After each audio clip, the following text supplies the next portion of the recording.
কেন তুমি বললা না, পারলা না? যেই বেঈমান আমার নবীরে সন্ত্রাসী বলে গালি দেয়, যেই বেঈমানেরা বলে নবীর দাড়ি ছাগলের দাড়ির মতো ছিল, এরে নবীর আশিক আশিকের দল, দলের পক্ষে লাঠি মিছিল করেছো, পীরের পক্ষে নিয়ে লাঠি মিছিল করেছো। নবীরে যারা গালি দিয়েছে তাদের বিচারের দাবিতে কেন লাঠি মিছিল করো নাই? আমার বুঝতে বাকি নাই, তুমি সুবিধাবাদী দুনিয়াদার ইহুদির দালাল।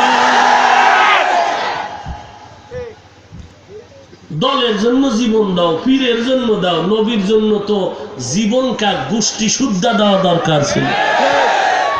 তুমি দিবা কসম, তোমার নিজের মধ্যেই তো নবীর সুন্নতের আমল নাই। আস্তে আস্তে নবীর জন্য জীবন দিতে চাই, দাড়ি রাখতে চাই না।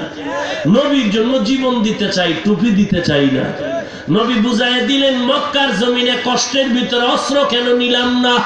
এক নাম্বার জবাব, সুন্নত নিজের ভিতরে আগে ঢুকাও, নিজের আত্মা পাক করে অন্যের আত্মা পাক করার জন্য রেডি হয়ে যাও। ওরে নিজে টুপির বয়ানের আগে নিজে আগে টুপিওয়ালা হও, নিজে আগে দাড়িওয়ালা হও, পর্দাওয়ালা হও।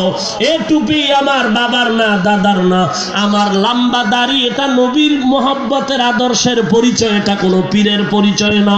এই নবীর আদর্শের টুপি দাড়ি লম্বা জামা নবীর আদর্শের কারণে আজ আমার এত দাম, এত দাম।